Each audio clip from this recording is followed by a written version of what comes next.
Hey everyone, welcome to LimitLess Radiocast, episode 110. Chad and I are hanging out with our good friend Glen Hayes. He's a personal trainer by day, trains with us at East Coast Martial Arts and Brazilian Jiu-Jitsu at night. We get into his story of why he became a personal trainer, why he loves changing people's lives with working out, nutrition, encouragement, all kinds of great stuff. So you guys just throw your headphones on, turn that volume up, sit back, relax, and enjoy the show. Hey everyone, this show is also being brought to you by Global Auto Detailing, located in North Canton, Ohio. They have interior services, exterior detailing services, complete detail services. You can get monthly memberships. You got to check these guys out. They are great at what they do. Warpath 55, located in Massillon, Ohio. Lanky Fight Gear. OldBonesTherapy.com. Thomas Webb of D. Hoff Realtors. Candry Law LLC. Magic City Brewing Company. M&H Beans Coffee Company. Ronald E. Butler Tax and Accounting LLC. Limitless Tape. Listen guys, these are our sponsors and they help us tremendously each and every week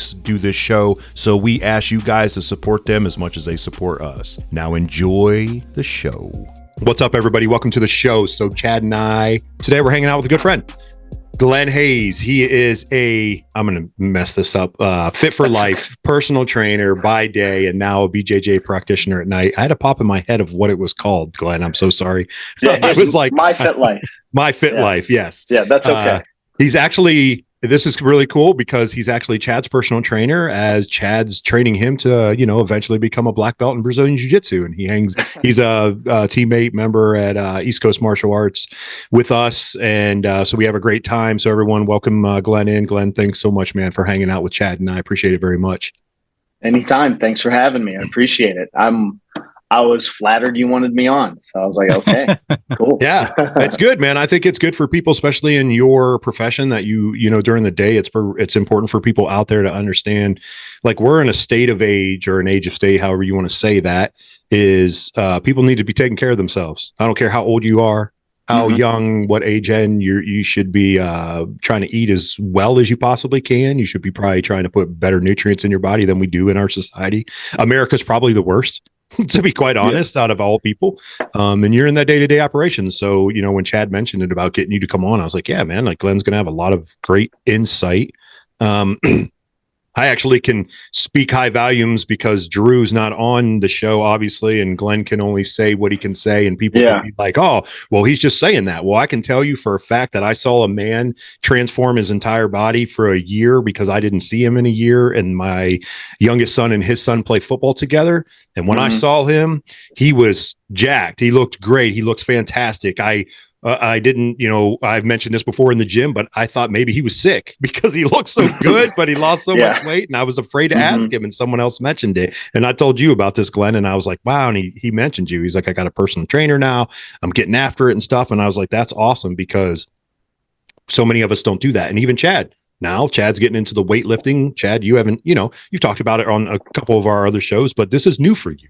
No, totally new. Yeah, I was never that type of guy that wanted to lift weights or work out, or I was fine just doing jujitsu and that's it. But when I got hurt, a little over a year now, my first injury in 20 years, that kind of made me wake up a little bit. Like, I need to do something to protect my body. Obviously, getting stronger is a good benefit of working out too. But then, I met Glen. Would you start in June of last year, Glen? Right? At East Coast? June. Yeah. Yep. Yeah. And, as we got to know each other, I knew what he did. And one day I just randomly texted him and like, hey, you want to trade lessons, lifting for jujitsu? And he's like, absolutely.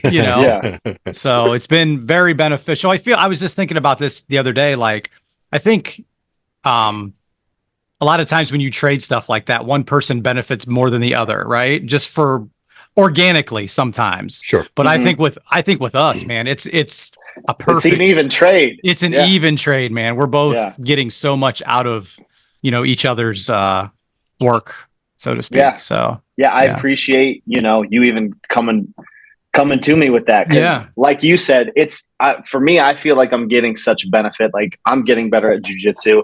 And then it's personal training is something that I would totally do for free just because I like helping people. Sure. But obviously you can't pay the bills for free. Right. It's not sustainable. So like I enjoy, when Chad comes in and I get to, train him, like I just like doing that. And when he asked me to help, I'm like, yeah, I love to help people in general. I'm trying to give you a hand with something. So yeah, dude, I enjoy training you. So, Glenn, did you play sports as a young athlete or a young yeah. person? So I played baseball a lot. That was what I mostly played. I played football and basketball. I played basketball basically every day of my life Nice. growing up. Not formally, but like everybody after school. So we had a park around the corner from my house. Mm-hmm. Nobody went to the basketball courts at my house. There was, I'm not even kidding, like 20 kids at my house playing basketball after school, like Nice. every day in high school. And then, so I did that basically every day that it was nice out. And then, my friends, when I was younger, influenced me to start skateboarding. So then, like, I dropped every sport and then did that forever. And then started working out, lifting weights. And then I've always been into, like, different sports, different hobbies. Like, I like rock climbing, skateboarding. And then jiu-jitsu was something that I saw. My first exposure to jiu-jitsu was that movie Choke. Oh yeah, with Hicks and Gracie, and I was like, man, I really want to do this. Like, this looks really cool. So then, I tried it about 5 or 6 years ago, and then, kind of moved to Canton, and then, didn't really hear anything. Like, I saw East Coast had a jiu-jitsu program, but then like the schedule never lined up. Sure. So I just kind of like waited for my opportunity to start coming in. So, and the courage, it's intimidating. To like go into a place and, okay, I'm going to wrestle with these dudes now. Right. We're going to roll around, probably going to get beat up. It takes a lot of like, you got to like humble yourself and just accept, like, I really suck at this and I'm eventually going to get better. Right. So, yeah, you're 100% right, man. I mean, I tell people all the time, like when people ask me, about coming, hey, I want to try that, or I would love to try it. And I'm always like, trying to encourage them as much as I can, come check it out with us, man. You're going to have a great time. You're going to fall in love with the people more than you are the sport. And then it'll get better. I said, I'm just going to tell you the hardest thing for you to answer to me is being able to walk through the door. I tell them every time. I'm like, it's the hardest part because if you go and go, oh, I don't really know about jiu-jitsu, or I do, let me Google it real quick. And you watch a few matches or you watch some moves and you're like, wait a minute. I got to walk through the door and have that done to me. You know what I mean? And then like, it's awful. Like it's scary, so you're right. 100%. I was the same way. Called Chad up and it was something I always wanted to kind of do. It was one of the martial arts that I didn't do throughout my life. So I was like, hey, I'm older. I'm going to try this. I wrestled. So I was like, all right, called him up. Hey, come in next Tuesday. I came in next Tuesday and then I was hooked one night, but it was still scary, like to walk through the door. These guys are going to not beat you up because purposely they're going to beat you up because they know more information than you do. Right? And I always give, we haven't talked about this for a while, but I always give Terry more props because he had 9 classes in when the pandemic hit and we shut down for 2 months. So it would have been very easy for him to be like, just not come back. I'm not going to come back. Right. Yeah. And then when we came back, we weren't even doing any contact. We were just doing like warm-up drills, the whole class. We did no touch for a while just to be on the safe side, Yeah, that would be really hard. Yeah. Yeah. It was because I went through 9 classes. We shut down for 2 months and then we went through I want to say a few more months of just line drills, training, step throughs up and down the mat, no contact. It was it was awesome. It was like an MMA fit class with jiu-jitsu stuff. Yeah. It's pretty much what I did. And then we got better from there. Changed and I always take pride in that because I'm like, man, okay, because I'll question myself. I did this week, Monday. I mean, I didn't question myself, but I was like, oh gosh, you suck at this. Like you're tired and you couldn't breathe, and I was gagging at times, and I'm like, what the heck? And just trying to, you still have those moments that it's hard and it's not always going to be easy. And then I do try to think back and put on perspective of going, well, dude, you went in with just a few classes and then you came back and you've always kind of came back and you've had many nights like this where it sucks and it's going to happen and there's going to be many, many more, but that's the part of making yourself better. If, I'm going to steal this from Jocko, but problems equal good. You know what I mean? Like it's true. It's a fact. Like if you don't accept the problem in your life, you're not going to get any better. You're not going to grow at all. And if you're just like, oh, it's all problems, all boo-hoo, me, this and that, you're not getting any better. Chad could never lift a weight in his life, but now he knows. But before it was like getting over that point of going, you know what, I'm going to lift some weights. And your encouragement, Glenn, of giving that to him.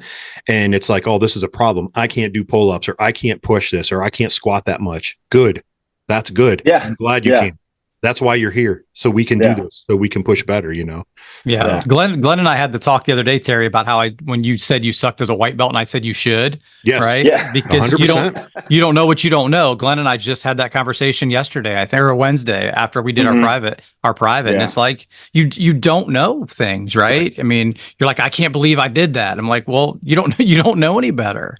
Some things you just don't know yet. And that's okay. You don't know what you don't know. Right. Yeah. So this goes along with like something I always try to instill in personal training clients, because when you're training somebody or you're trying to be more in shape or do jujitsu, something, if you've never done it before, is like accepting that it's hard. Like I have a lot of clients go, this weight feels difficult, or this exercise is hard. Well, that's good. Like that's the purpose. Like if you feel like it's difficult or you feel resistance, you should keep doing it. Like if it was easy, like we ain't going anywhere. It's easy to sit on the couch and like, eat chips and watch TV. Then it's easy to get overweight, right? It's hard to like maintain a like disciplined mindset, maintain a routine, maintain like a struggle, like going to jujitsu or going to the gym, like you're struggling. And like I've told Chad before, like there were times when I first started jujitsu where I would question myself while driving there. Like, dude, you're 36. Like, what are you doing rolling around with these people? Like, you suck at this, Sure. But the fact that I didn't want to do it, and I always tell clients this, I tell Chad this all the time, like, if you don't want to do it, that means you have to do it. If I don't want to do it, if I'm feeling like I don't want to do it because it's going to be hard and I'm afraid to do it, that means I have to do it now.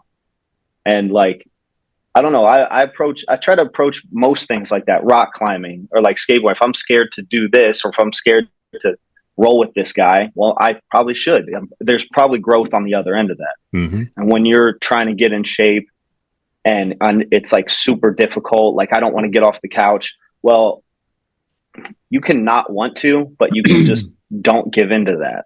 Just maintain the discipline. That's like, because I don't want to do this, that means I have to do this. There's growth on the other side of what you really don't want to do.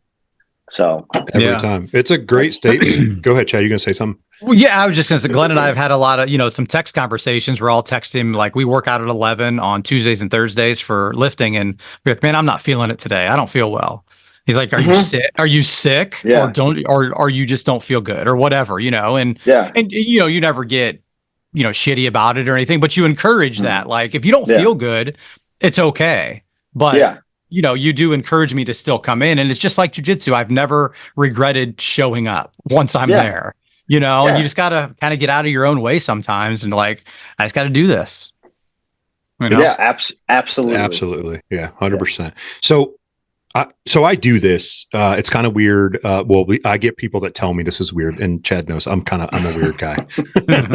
So I have 3 kids. We all are a little bit. Yes. I have 3 kids, 10, 14, and 16. And I speak to them about what their mind is going to tell them when they don't want to do things all the time. I just had this conversation with my 10-year-old yesterday. He didn't want to go train. He was like, I'm tired, Dad. I just don't feel like training today. I said, that's good. Go rest. I was like, your mind's telling you shouldn't go. I was like, that's not, I said, it's going to tell you this every single time you do something that you don't want to do. Your mind, it's easy. It's easy. Go lay down in your bed. You don't have to do it today. That's what you want. 25 minutes later, he came down. He's like, I'm going. And I was like, yeah, I figured you would. And we have those conversations. And now he's only 10 and my daughter is my 14-year-old. We have the same exact conversations as well. It's always that way. And people are like, why would you tell your kids that? Why would you teach them that? And I said, because the world's not easy. The world's not a nice place. You know what I mean? It's going to eat you alive, but your mind is going to destroy you first. It'll destroy you versus anybody else. It's the one that's going to tell you, sit on the couch. Hey, Terry, don't go to jujitsu tonight, man. Relax. You had a long day. You have all kinds of meetings. You still got to do some work tonight, so on and so forth. I've texted Chad before and been like, dude, I'm exhausted. Like, you coming to class still, right? Like, oh, crap. Like, legitly, I've had an old man nap, which he has joked about, where I literally overslept. But in the grand scheme of things, like, it's the other side of me saying, circle yourself with good people who are going to challenge you with that kind of stuff. People who are they love you, but they want you there because they know what's happening.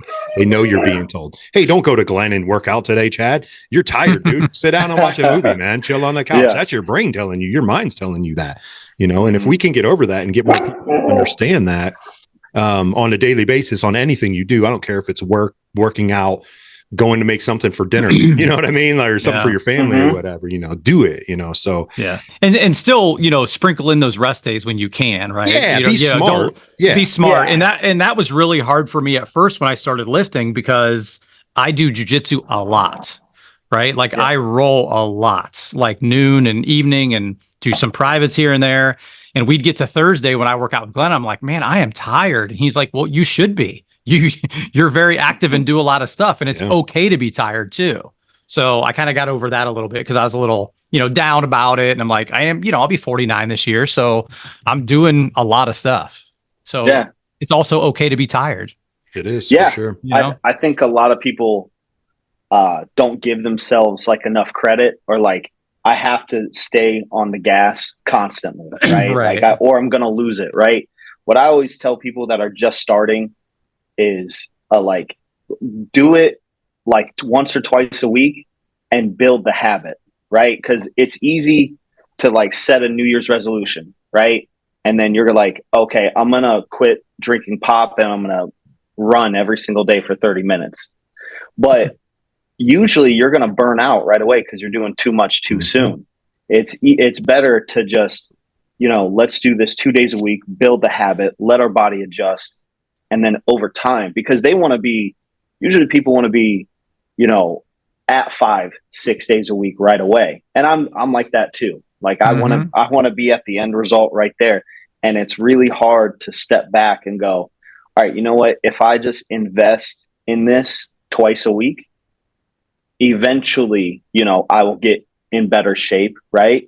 Or maybe have 2 less pops a day, or I don't know how much pop people drink, but like just little things, here and there, like one good meal a day, turns into 2, turns into 3. It's just habits you build up over time. Because if Chad doesn't come in, like Chad comes in twice a week. If he doesn't come in twice a week, if he comes in once, he's going to feel weird come Thursday that he didn't come in. Like, oh man, I missed my workout. Like I feel off now. Like, he's gonna figure it out. He sent me videos of him working out because it's like I had to get that in. That's the day. So like, it's building discipline over time.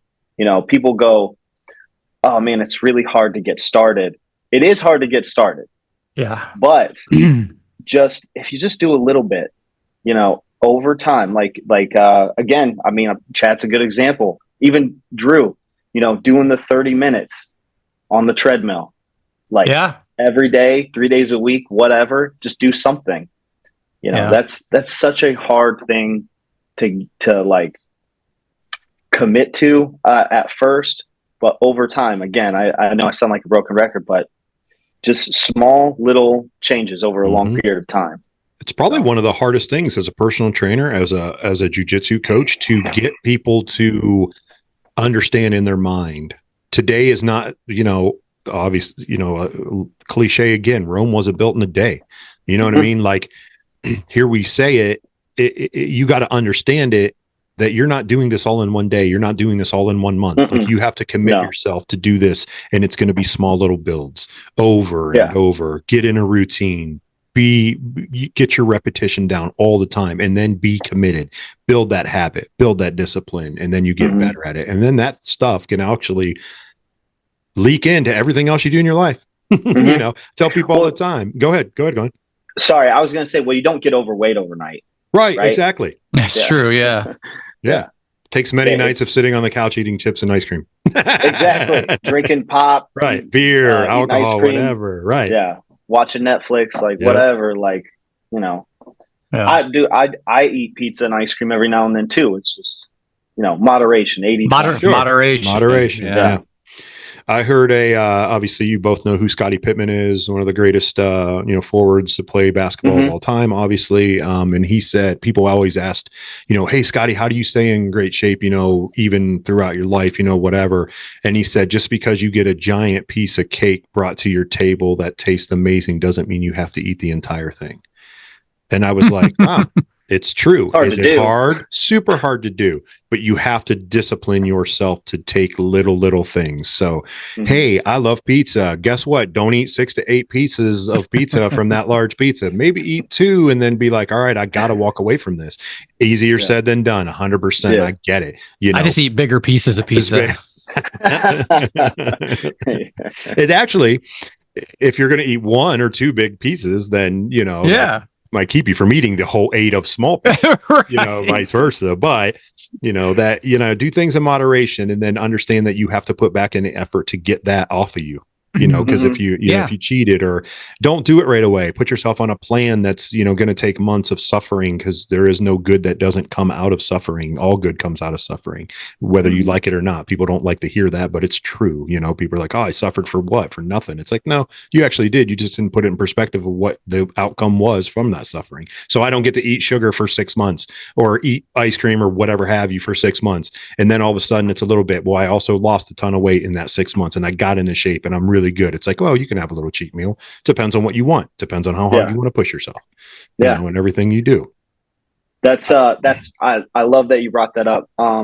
So that's actually something I have a lot of clients that are like younger athletes too. And I really try to get in their head, and even my, adult clients, and it's kind of a idea that's really hard to understand at first, but like, if you suffer a little bit now, you will be happy later. Like if I'm happy now sitting on the couch, playing video games, I'm going to be unhappy later if I keep that up, right? If I let myself be not suffer all the time, if I let myself just sit around and eat pizza and play video games, I'm going to be very unhappy later. But if I make myself suffer right now and really like work out, kick my butt, do the cardio, that everyone hates to do, or like eat broccoli and chicken and rice and stuff, and eat the stuff that's not enjoyable. You might be suffering a little bit, but, later on, you're going to be really happy when you look in the mirror, or you're going to be really happy when you're playing with your kids. You're going to be really happy when you're doing all the things that you want to do. And when you really think about it, are you really suffering when you have the luxury to go work out or you have food? Right. We get spoiled too. Like, oh, this chicken and broccoli doesn't taste like, ice cream. Right. Well, you know what it doesn't taste like? It doesn't taste like nothing. At least you can eat it. So I know I can't get on a pedestal here, but like it's really like some people we don't understand like how to really struggle. Like we kind of like we get really comfortable, and we don't understand that, like, and it would it be that hard to just get up and work out, right. It's all a mental game. Like I get it. Is it that hard to get up and walk around your house for 20 minutes because you don't have access to go outside and walk into a safe space, or you don't feel comfortable doing it? I'll give you a prime story, an example. I ran for 10 years, long distance running. I didn't start running long distance. I hated it. And I ran track in high school, and I hated running long distance. I was a short distance sprinter, relay sprinter and high jumper. I didn't like long distance at all. I don't know. I forget. I want to say I was around 28, I think around 28, 27 years old. And I was like, you know what? I'm just going to start. I need to start working out. Like used to play basketball at work all the time. We had a full size gym, and we had a gym upstairs and stuff in our building. And I was like, you know what? I'm just going to start walking on the treadmill, because personally, I didn't feel comfortable running outside. It's like, you've never really done this before. You're running around work, so on and so forth. Slowly built that up. Then I started jogging on the treadmill. Then I started running on the treadmill. I was like, you know what? Just take your butt outside. Like this took, time. It took, months. I was like, just go. Doesn't matter. Just, run, mile, couple miles, whatever outside. Before I knew it, I was running 5 miles every day. outside. Then I got into running races. I started at 5Ks, went to 5, 10, halves, and then ran marathons. And I did this for 10 years and I was like, ooh, this is awesome. I weighed roughly around 190. I'd fluctuate towards the end of my running career. I was around 205, and that's about what I started at. What weight I was when I started jiu-jitsu. I quit running after I started jiu-jitsu because I jokingly tell people, well, it didn't do anything for me. But it's a great cardio workout. My wife is actually a big time runner now. I've trained her and coached her through her process, and she's actually really good at it. She wins a ton of awards all the time. And but they didn't. I had to suffer. I suffered to get faster, and then I was like, "Ooh, I need to start adding weightlifting into this and strength training into this because I want to be better. I want to be faster. I want to beat this time." And I did that, and I beat. I had great marathon times, half marathon times, 5K, 10K times. I did great. I was a great runner. I was very fit and everything. I weigh way more than I did at that point in time because I've been lazy over the last several years. COVID kind of changed that for me because I don't go to the office anymore where we have a gym. I used to work out every day. I'd run a marathon on a Sunday. I'd turn around and run at least 5 miles and then lift the next day. But I was addicted. I was an addict. Like I could not get enough. It was just like, you're a gym rat, Terry. This is that's great though. Yeah. But it was also discipline. Like it was like, I have to. People at work would be like, dude, you're crazy. You just ran 26 miles yesterday and you're going to go run 5 today and work out. And I'm like, I feel great. I feel great. Like this is what I want to do. Like I want that suffering. Like I loved it because I knew it was going to bring betterness out of me. I kind of look at jiu-jitsu like that. Not all the time, but at times I'm like, one day, I just gave an example earlier, Monday night. It sucked. It was hard. I didn't feel good. I couldn't breathe. But then I was like, you know what? You're going to be better for this. You're going to get better technique. You're going to learn. You're going to watch. It's okay to suffer. You have to understand that anyone in America or anyone that's listening to this show, if you do any physical activity, you have to suffer from it. You have to, because your body's not going to grow. It's not going to get better ever. Yeah. It just is what it is. I did want to ask you, what was the inspiration to get into personal training? I know you said you like to help people. Was there something that clicked sometime in your life that was like, hey, that's what I want to do? Yeah. So I always liked working out. We always had weights at my mom and dad's house. We had like bench press.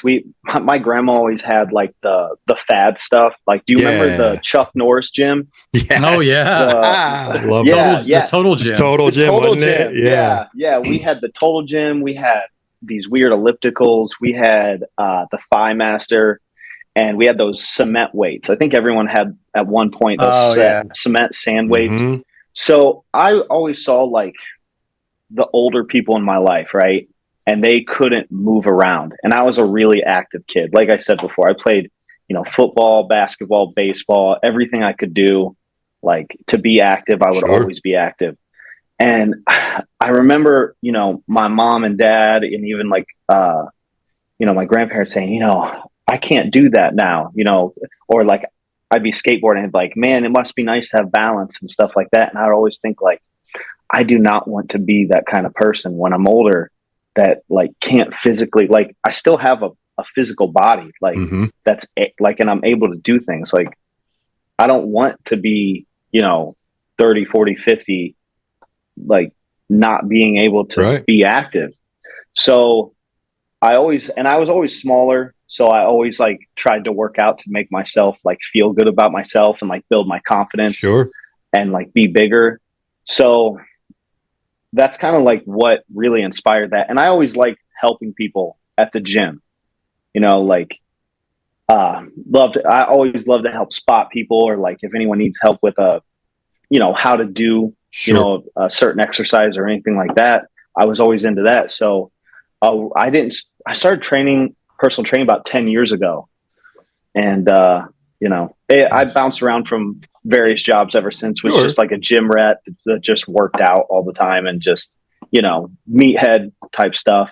But then like, I really enjoyed, personal, like helping people in the gym. So that's kind of how I started that.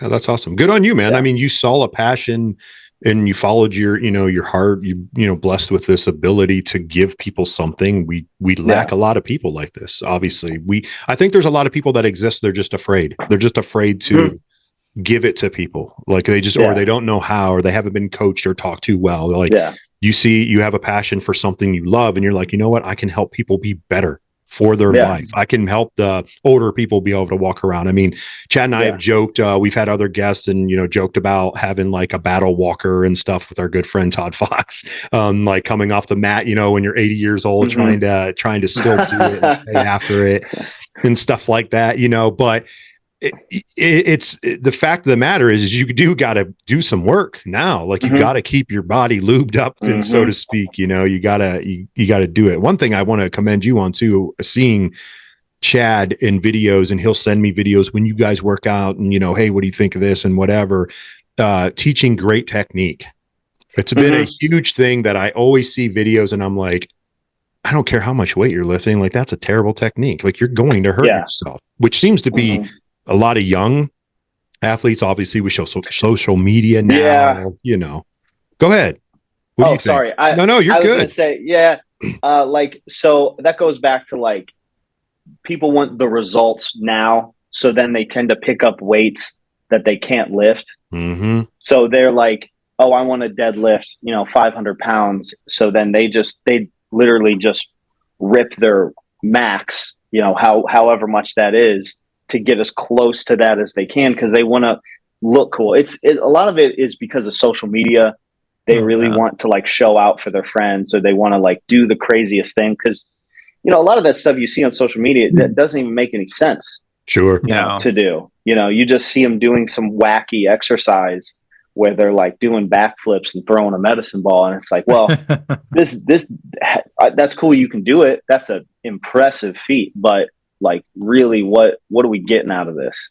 Right. And that's with like Chad and all my clients, it's more of like a risk reward type thing. Like, let's just do the basics and get really good at that and build your body, because building strength, building muscle, that's really what's going to help you in longevity. And literally anything you want to do, you want to chase your kid around the yard. If you have strong muscles and strong bones, you're going to be, great at that. You want to do jujitsu at, 45, you're going to be really good. You're going to be way better than anyone else that's not lifting weights. That's not exercising. That's not just like putting in the work. So yeah. 100%. That's good. I did want to add one thing that I remembered when you asked what really started me in personal training. And I think another thing was my dad is really good at motivational, like, I don't know if it was just me, but he'd always have these like motivational speeches, like these talks of like, you can do it. And he passed that on to me. And I think as a trainer, that's probably one of my biggest strengths is talking to people and like getting in their head and seeing how to motivate them. You said something and it made me think of this. Like if you're a little older and you're doing stuff and you feel like you can't do it, like I don't have balance or I can't lift this or I can't do that. If you think you can or can't, you're right. Like if you think that you cannot, then guess what? You won't. You won't. So you just have to, when people tell me they can't do something because they're a certain age, I can immediately shut that off in my mind and just think, no, you definitely can. You just have to put in the work to do it. You just got to believe that you can do it. And that's just kind of like, I guess that's kind of long-winded answer. Like, yeah, that's kind of how I started. And it's a fact. I mean, let's be honest. Again, funny statement. Age is a number. People always want to put age to everything. Oh, like I've joked and like I'm old, tired, whatever. But age is a number, man. Age has no bearing on where you are at your life. Mm-hmm. You're, leveled up type thing. I joke about that now. I'm like, it's no longer a number. Like I'm leveling up this year to 47. There you go. Yeah. Like, I'm currently at level 46. Yeah. But like so many people want to equate it like, oh, I'm too old to do that. We get people that I'm around roughly around my age, give or take, depending on what I'm doing or whatever. When I said earlier about people asking, oh, I always wanted to jujitsu, I might be too old, or I got a bad knee, or I got this. I'm like, you're putting an age on it. Like you're putting your own age on it. Like come in and work like Chad, like it's an excuse that people they're building in their excuse already. Right. When I started jujitsu 20 years ago at 29 years old, And I did martial arts as a kid growing up. And when I started jiu-jitsu at 29, I still had family members saying, "You're still doing this?" Right? Like I'm not, I'm 29, 30, right? But it's also, I think the generation that I grew up and Terry grew up to is you didn't see your dad and your uncles like going and staying in shape, right? It just wasn't something. Yeah, it wasn't something that, my dad worked hard. He came home and slept in his recliner, took a nap, mowed the lawn or whatever, but like it just wasn't in them to go, or at least in my family, it wasn't. Same. And I think it's a generational change. Like we are breaking those chains within our own family's generation. Glenn, obviously you're, a little bit younger than Chad and I, but you're breaking those chains too by coaching people in the right way, encouraging them to not think about a number, but to think about their body and what they can do with it. And yes, it's going to hurt, but your dad blessed you with that ability, pass it on, the encouragement, the enforcing of coaching. And that's important because we live in a day and age where some of those chains aren't getting broken within families. And we still see the same repetitive thing over and over again, obesity, out of shape, disease, all that kind of stuff. I mean, it's rampant. And I'm not saying it's not every other country, but in the United States, it's obviously very big. And we equate it. I mean, Chad and I have these conversations a lot, of everything, the food you eat, like I said earlier, or not taking care of your body, or, not working out, not walking, not doing anything, basically sitting Netflix and chill every single day of your life all the time. And you just go to a job, come home, and you stand there and you're like, I don't even know what I'm doing with my life. You know what I mean? You should probably, I'm so many people, like I hear it all the time. Like, I don't even know what I'm doing with my life. Well, stop doing what you're doing right now. Like, let's go do something else, come do jujitsu. That's too hard. I'm like, no, it's not. Go to East Coast. That's right. But like we live in a society now where, unfortunately it's accepted or it's okay. You know what I mean? And I'm a strong believer to encourage people that it's not okay. And I know Chad is, and Glenn, obviously you wouldn't be in your profession if you were not, you know what I mean? You want as many people as you can to come through the door to say, I suck right now and I need you to help me get better. And you're like, good, let's go, And, and for me too, and I think Terry and I've talked about this, the older you get, like, I don't want to stop moving. I'm worried about when I can't do jujitsu anymore, because that's when I'm going to be stiff and not feeling good. Like 100%. When I hurt my knee, I had somebody's like, oh, you've been rolling for a long time. You deserve a break. I'm like, I don't want a break. Right. Yeah. Especially not under those terms, being injured. Right. Yeah. But, right. It's like the worst terms. Sure. My body, when we go on family vacation, that's what it is. I don't take a gi. I don't roll. It's family time. But like that week, I'm stiff. I got to try to keep moving and doing a little bit of something. Right. You're used to it. You just get so used to moving. Absolutely. People use injuries as reasons why they don't do anything. And getting injured, and I'm not saying like if you twist your ankle, you should go, jump up and down 30 times. But if you sprain your ankle or like anything, you got to move around. Yeah. Move more. You got to let it heal, but you also need to, the more you move, the better off you are. Like you said, like if you sit around too much, you're going to get stiff. Yeah. And you're going to turn to stone, and you're never going to be, what you were or what you could have been. Yeah. And I think that's unfortunate. And you just, like you said, you got to do something. Like this week with my elbow hurting, I had this like golfer's elbow thing going on. And when I went into work in Tuesday, I couldn't do anything with weights. We got a great workout in anyway. And I rolled Wednesday, and now it feels good today. So it's just like, if I would have not done anything, would it have done that? Or would it just got stiffer? I don't know. Yeah. But it's got to keep. But you're better off doing something. Better off doing something. I've always, in my time of life, I've always felt better afterwards, even when I was sore, tight, hurt, whatever. Not major injury. I'm not talking major injuries here, but fortunately, knock on wood, with Chad, like I've had some injuries, but nothing's been extremely serious to where, or I'm just too stubborn to not. Little of both. Okay, let it affect me. But like if you don't move, it gets worse. Like I struggled. So I helped coach football. And so I was off for like months and months. And I just finally started getting back into a routine at the gym. And it was hard. It's still hard, but it was super hard those first, couple weeks. It was like, in January, I'm like, oh my gosh, like I'm so sore. I was sore this week, but I've been rolling a little bit harder, trying to up my game a little bit. And I knew that was going to be a process of feeling body soreness and stuff. So I'm just trying to be smart and whatnot. But I told Chad, I was like, it was harder for me to come back to jujitsu after being off for, 4 or 5 months or whatever than it ever was when I started. Like, it's been so difficult because I'm like, oh my gosh, I'm tired. I don't want to do this. It's so easy for me just to stay on the couch after I work all day and run the kids around or whatever. But I've been pushing to do the most that I can do with everything going on. Yeah. And I'm feeling better. Yeah. And it's so easy to give yourself those excuses. Like you said, like, it's so I worked hard today. I deserve to sit down. Whatever, it's so easy to convince yourself to do that. Everyone out there, you deserve nothing except what you're willing to put yourself through. Absolutely. I can't agree with that more. Like, you have to be willing to suffer, like we've said. It's a great term. Today's show of the day, or today's term of the day, like on Sesame Street. Suffer.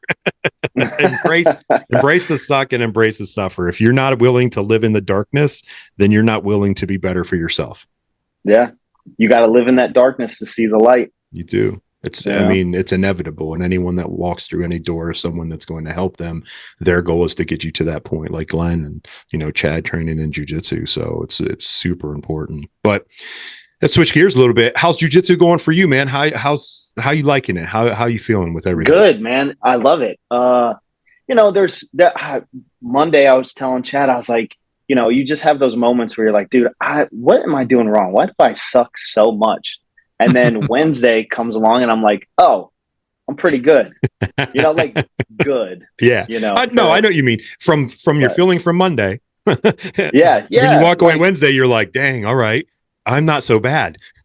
Yes. Yeah, I've been there. Yes. It's such a crazy thing. And I love it. I told Chad the other day, like, so I had really bad anxiety before I started jujitsu.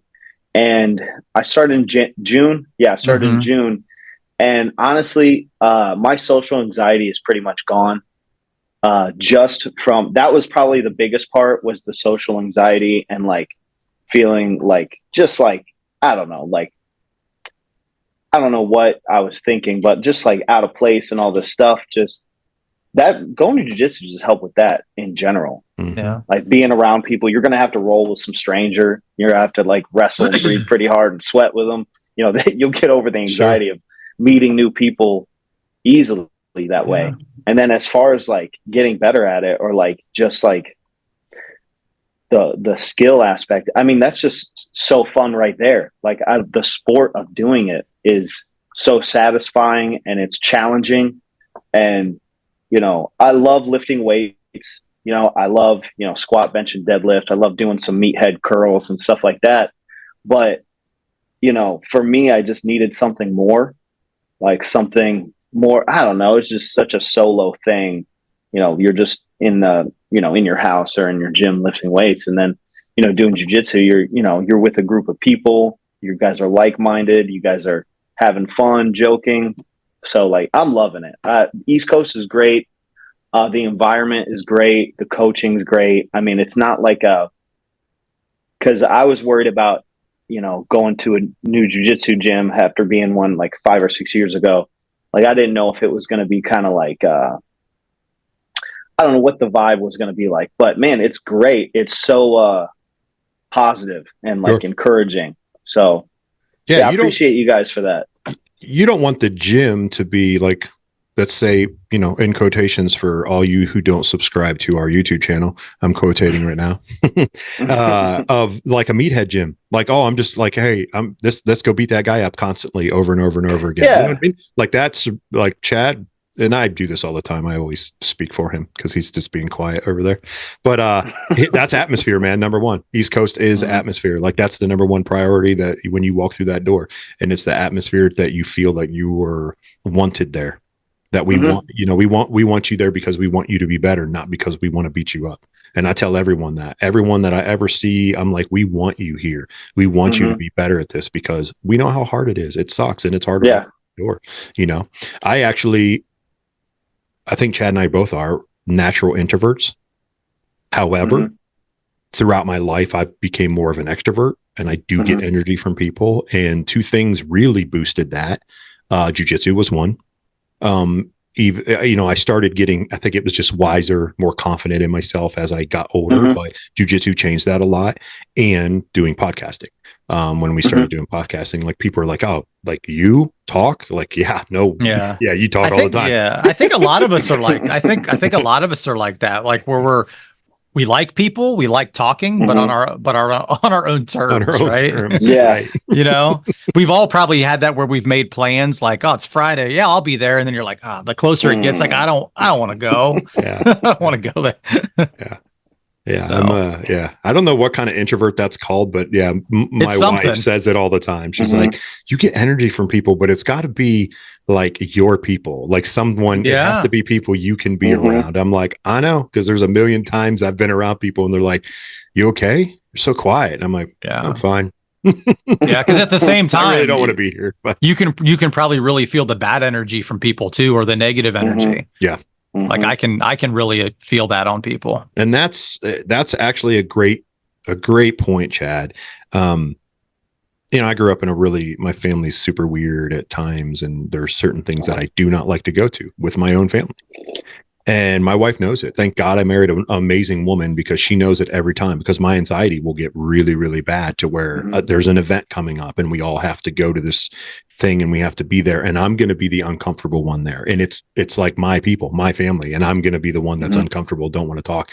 And, she does a great job to help me kind of work through that. And I do think about this. I'm like, it's got to be certain people. Like, it's just it's weird. Like, this isn't like an introvert thing. It's just like the energy here is so negative. Like, I don't want to be around it. I want to be around people who are super positive, or at least they want to work really hard, or they have great conversation about being positive or whatever. Yeah, we're going to joke and goof around about things that are negative at times, but that's going to be within, like you guys at the gym or whatever, goofy talk. But for the grand scheme of things, I don't want to go to a place and feel that negative energy, which thank God we don't have that at East Coast ever. Like, really ever. Like, it's like, no bad juju here. Nope. Until I'm getting choked and I'm like, that was bad. That was very bad. Wow. Yeah, it's super positive. It's I can't say that enough. I think I said that like 2 or 3 months in. I was like, I really appreciate how like, I mean, before we roll, Chad or Pete will say, hey man, take care of your partners, don't try to hurt each other, be good partners, but a little bit of violence is okay. Right. Yeah. Right. Exactly. That's right. Yeah. Who would have known you to be doing a sport where you get after it? 6-minute rounds. I mean, you get after it, you flow roll, but your strength, using moves, you're trying to manipulate their joints. I'm trying to manipulate your joints.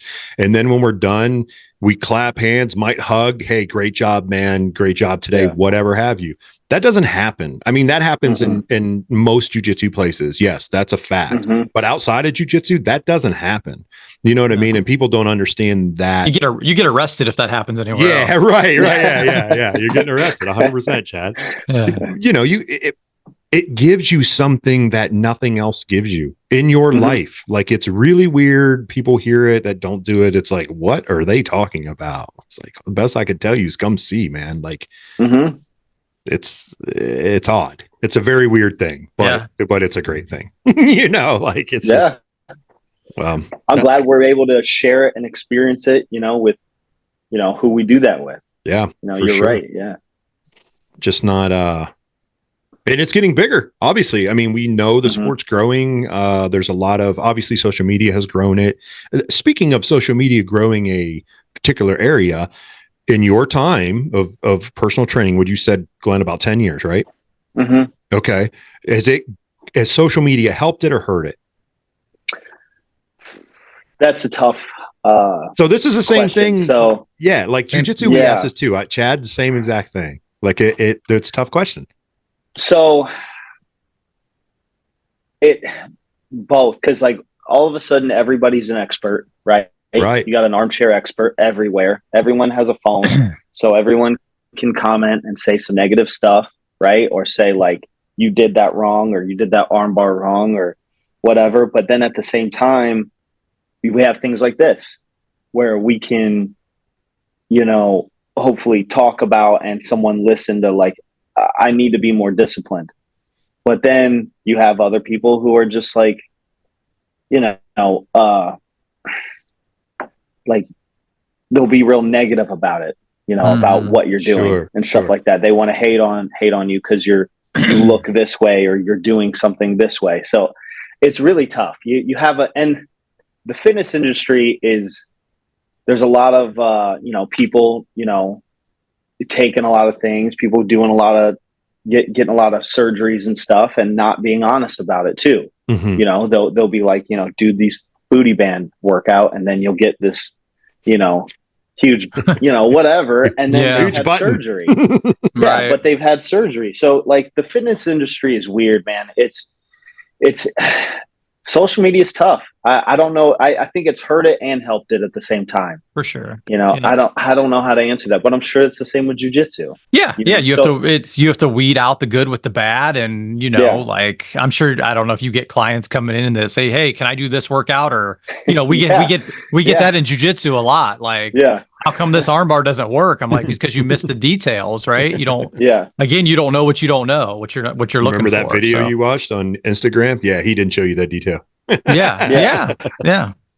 So, and it's easy to fall into, I get it. Oh, it's so easy. Yeah. People who use Instagram, and you see something and they're like, oh, 1, 2, 3, it's that easy. And then you go try it in real life and it's like, no, It's not really that easy. And, you're going to have to work a little bit harder. You didn't see the 10,000 hours that guy put into it to get it to look that easy. Yeah. So I don't know. Social media, you kind of have to have it if you're like a personal trainer, or you're, you coach jiu-jitsu, and you kind of have to like be, present on it. But I always tell this to people, like clients, and they really hate when I say this, but I always say, like, stop looking for motivation on social media. Like people who did like great things in the past didn't have Instagram. Like, do you think the old presidents of the United States were looking at a picture for motivation, or do you think they just intrinsically had it? Yeah.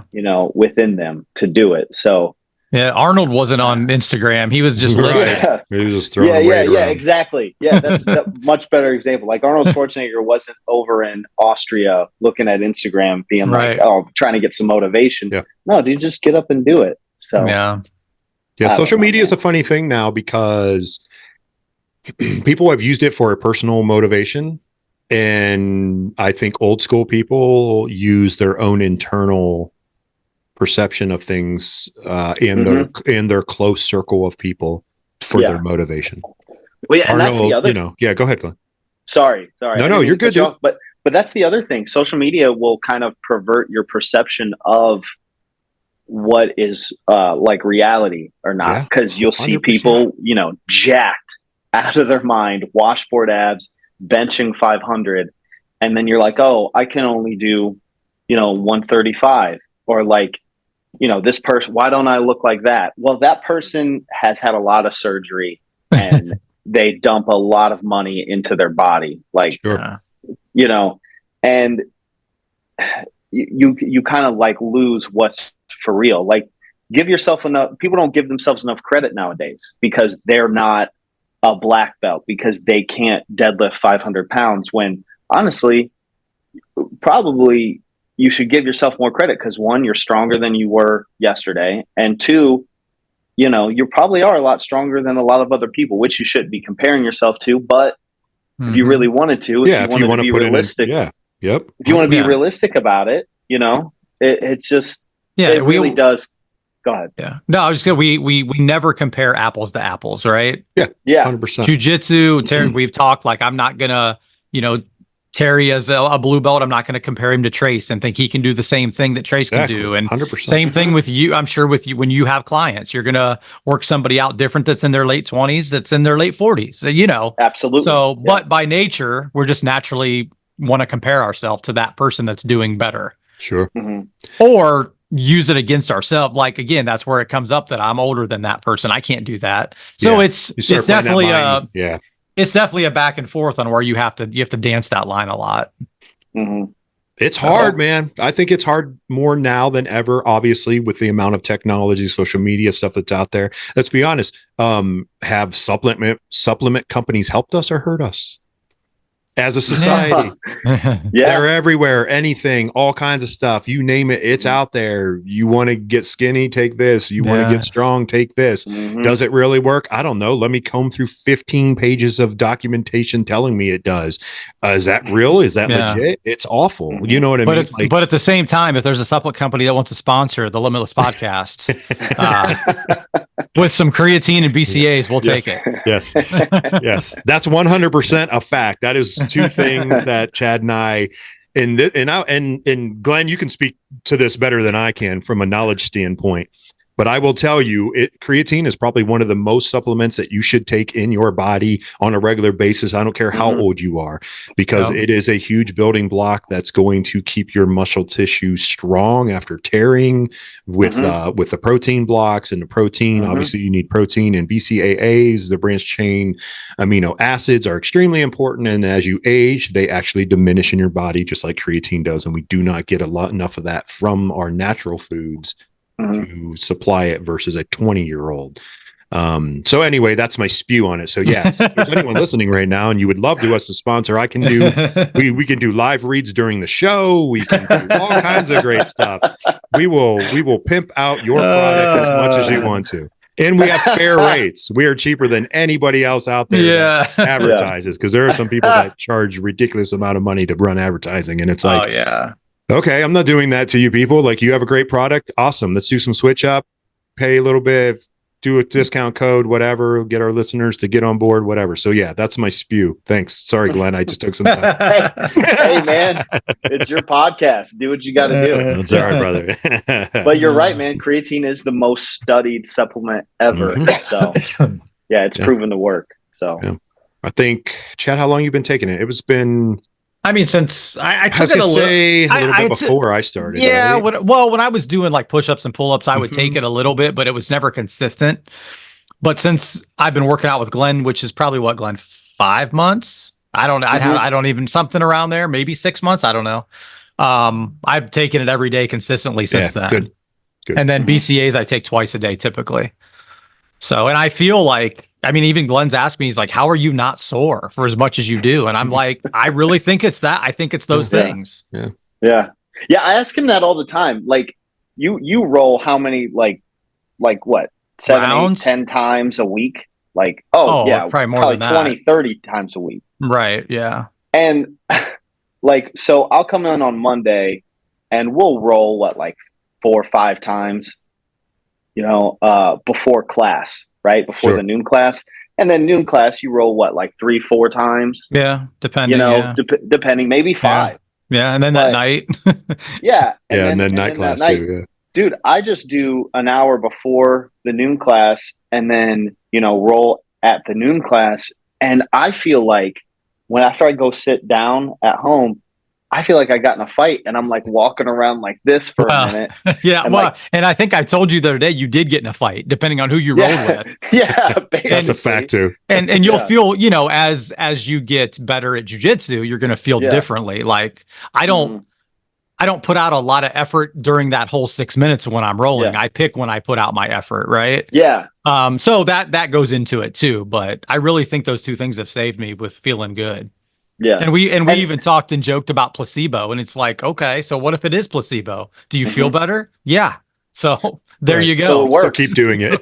So keep doing it. Yeah. Whether it's a placebo effect or not, if you're getting results, keep doing it. Yeah. Take whatever you're taking. And if scientifically it doesn't work, but you still feel something, doesn't that mean it works?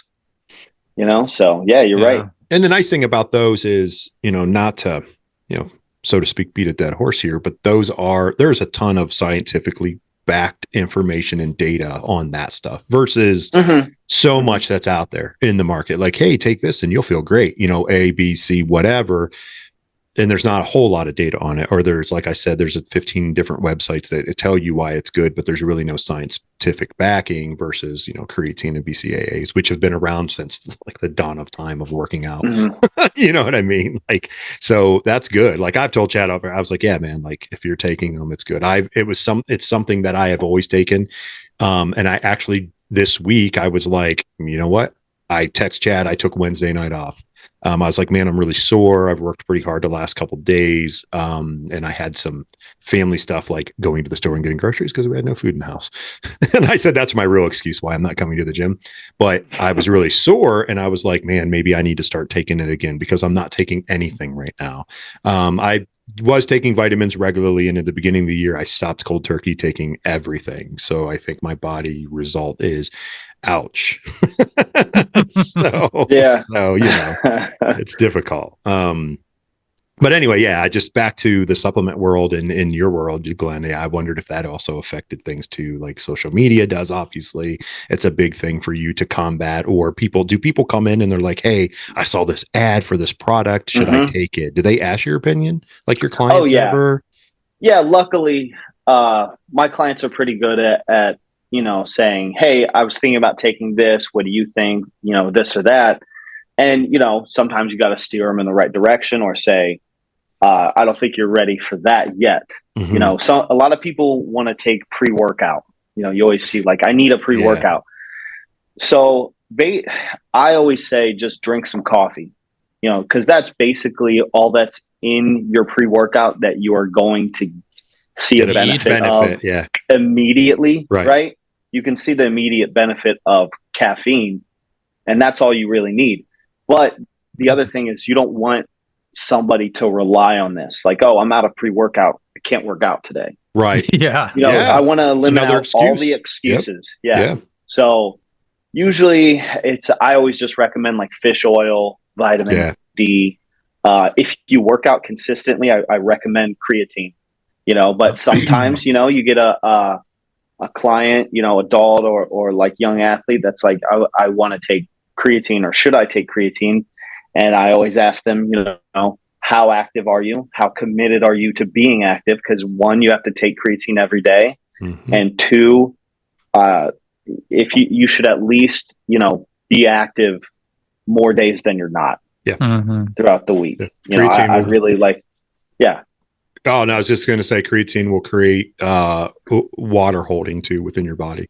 So you will retain more water if you're not active. If you are taking it and you're like, I'm going to be strong. It's like, well, you better be active. Like, don't just take it because someone's like, oh, you're going to get, this isn't steroids, man. Like this is a real natural ingredient that is needed in the body, but your body also needs to be burning it the correct way and using it as the building block. And if you're just sitting on the couch and Netflix and chilling again, it's not going to work for you. You know what I mean? Yeah. People are really quick to try to find they want the quick fix. Secret. Yep. Yeah. They want the secret pill that's going to help them, right away. That's going to give me motivation or give me the results I want, when in reality, you can give yourself the results you want. You can give yourself the motivation. So I try to just eliminate like any excuse and just give them basic things to start. And then eventually, if they've been training a long time, then we can move on to other more in-depth things. That's good, man. No, it makes complete sense. I mean, and that's where you are. That's what you have to deal with. It's like someone coming in and, we talked about Chad, hey, should I do privates or should I go buy this BJJ Fanatics film of so-and-so and watch all their DVDs? Chad, what's the answer? Well, I mean, when you first start, you should just do privates, I feel. Exactly. Because again, you don't know what you're watching. It's hard to learn from instructionals. Back in the day, I learned from, when I first started from Dave Miller, I trained in his basement in Carrollton. A lot of people have heard that story, and he would be watching DVDs when I'd show up to train in his basement. He's like, hey, let's try this. And he would, because he'd been training a while, he would get those details, and I didn't see any of it, So again, you don't know what you're missing on those instructionals at first. Yeah, a lot of those you don't even know. Like I can't imagine trying to watch an instructional, because when I'm in class, you'd show me something right in front of my face. I go to do it, and I'm like, "Wait, what is this?" Right. We've had that's good though. In the last couple weeks, we've had a handful of like light bulb moments though that have really clicked, and it's like that's awesome to see. So Yeah, man, those privates, those help me so much. Like, that's unbelievable. Yeah. Like, and I, the way I structure my privates, and I did this on my own, nobody told me to, is we roll a lot in my privates, right? Mm-hmm. I'm not the person that's going to make you drill an armbar 10 times on me and decide and do this. It's like, no, let's see what you're doing. And then we can stop in the middle of that roll and you can ask me a question, or I can say, hey, why are you doing this? Mm-hmm. And then we dissect it from there, and there are other days where we might drill some stuff, but it's so much, to me, you get more out of it just rolling and seeing what's going on, being active in the moment. Yeah. Just you gaining that experience from doing. Like, I can't you can't show me something or like tell me something without expect me to retain it. Like, I'm a person that I have to do it physically with my hands in order to retain it. So I appreciate your coaching, man. It's I can't say, I can't say enough how it's helped me. So and you embrace that, Glenn. So don't sell yourself short on it. Everyone out there understand this. Like, if you're having a coach teach you, be coachable, embrace it, embrace that coaching. Imagine, Glenn, a client comes into you and you're like, oh, okay, over there's wherever you're going to do all your workout. I'm going to be over here, whatever, on my phone or whatever. And you just do your thing. Let me know when you're done if you need any help. Awesome. This is not the trainer I wanted to come to. That's not who you are. You're hands-on because you want to teach them the proper technique and you want to be a voice in their ear. You want to pour into them. So they're better for it, and unfortunately we do have a lot of people that don't do that in all kinds of different aspects of life and what have you. However, like Chad said, rolling, you're going to learn more from actually doing it than just drilling it all the time. Great. Drill it 4 or 5 times, understand the move, then let's roll. You try to pull that move. I mean, what's our talk every time, hey, when you guys roll tonight, try to pull the moves that you just learned. I literally will, every person that I go to roll with, hey, are you working on anything? No. Okay, good. Try to work on what we did tonight. Try to get in those positions and do what we did tonight then, if you don't want to work on anything or you don't have anything you're working on, because that's the only way you're going to do it. Yeah. And you know what? Go ahead, that goes for me too. Like, there's a lot of times where I try to hit the move on people that I just taught to show them that it works, just to, so yeah. And try some stuff. You have the level of me breaking down what Chad did to me in the middle of the roll. And then I ask him and he's like, I don't know, we're going to have to recreate that because he's done it 1 million times and he has to retrace what he did. So there's also that too, which I've done to him before. And he's like, crap. It's like, let me think about that. But that's different because your muscle memory is built there, Yeah. And that's what Terry's made me a better instructor for that, because he'll say, hey, why'd you put your right hand there? And I'm like, I don't know. I've just, maybe it's that little detail that I didn't think about that is important, so those things go a long way. Makes you embrace getting out of something. Yeah. It's good. Well, good stuff, man. We got you. We've had you for an hour. I did want to ask one thing that it just kind of dawned on me as we were talking. Have you ever thought about creating like videos that compare things, like supplements that, hey, this is good, this is bad, like I'm doing a deep dive, you kind of leaving that off hands for yourself with personal training? Just curious. So I don't dive into like the details of that. Like I like to stick to what I know works as far as supplements, and I'm not big into like the comparing things. I like to coach the movement more than anything. So I do have a few videos on Instagram where I'm teaching like a movement as me kind of like dipping my foot in the water. Like how I want to do instructionals like that. So I would be more of like the movement type of, that was going to be my part two comparison. That was my part 2 of the question. It was either from that to this, which is awesome. I think you should do it. I would encourage you to do it, because don't ever doubt yourself on the information that you're giving. There's always going to be someone, Chad and I could doubt ourselves doing this podcast that no one's ever going to listen, but there's people that listen. He's talked about making instructionals, doing seminars and building that confidence to do it. It's like, no, you know what? There's legit people out there and they're going to come see you. Don't ever doubt yourself. Like, you're in this position for a reason. You're blessed to be here. So don't sell yourself short, man. Put forth that foot. It's like, hey, walking through the door of jiu-jitsu, this is going to suck and it might suck for a while and you might have people come after you or haters or whatever. Good for them.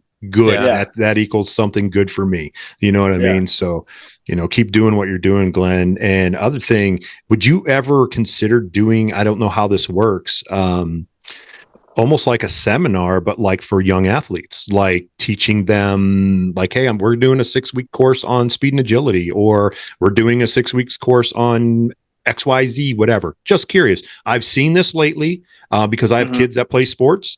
I haven't seen it a lot. I've seen it mostly outside of our area and or outside of the state of Ohio. I was just curious, out of personal trainers, able to do that. Like, hey, I'm putting on a seminar at X amount of field for football players to get into shape before football season starts. And this is a separate entity. Just curious if that's ever anything that's ever been crossed your mind since you're a big sports guy. So like, I would be interested in doing that, but it would be more of like, here's how you properly do a squat. Here's how you know you're doing your squat incorrectly. You would do this kind of tempo if you want to build power. You would want to do this kind of tempo if you're trying to do endurance. If you would do this for deadlift, this is why you would do this bench press instead of a pause bench. Sure. Versus like just repetitions, things like that. So it'd be like a workshop seminar type deal. I'm just curious, like it seems to be coming in the market more. Obviously everyone wants their young athlete to be great out of the gate. I kind of go with an opposite attitude with that. I think it's a build, obviously small little builds, keep working. It's going to suck for a long time until it doesn't. And then it always will. But I would do definitely a hands-on thing. Like I'm much better hands-on. I'm good at like with crowds, but I'm better if I can show you and have you do it and I can correct you. So it would probably be something like that if I was to ever do anything like that. Awesome. Cool. So everyone out there listening, I just want you to DM Glenn and ask him if he's ever. There you go. I set that up. Speaking of seminars, Chad's got one coming up too. Yeah, a couple weeks in Cleveland. Yeah, we'll see how it goes. Yep. All right, Glenn. Thanks, man, for your time. Do this. Shout out everything you want. Any social media you want people to get at you, how they can find you, to become a client of yours, to have you be their personal trainer in any kind of aspect of working out. Tell the people what they want. As our boy Buck now is stuck in my head.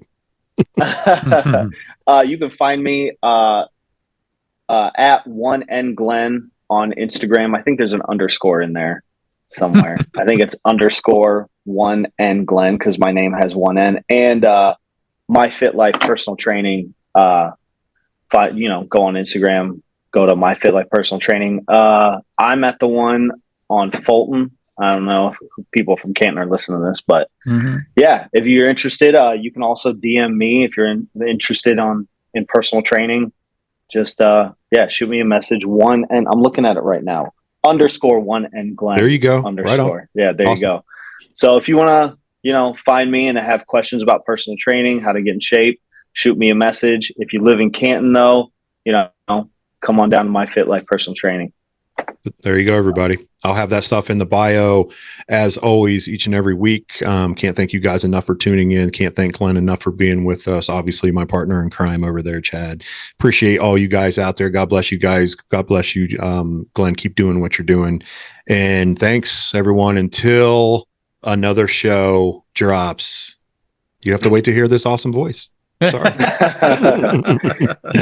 Thanks for having me. Yeah, for sure, man. Thank you guys. We'll see you later.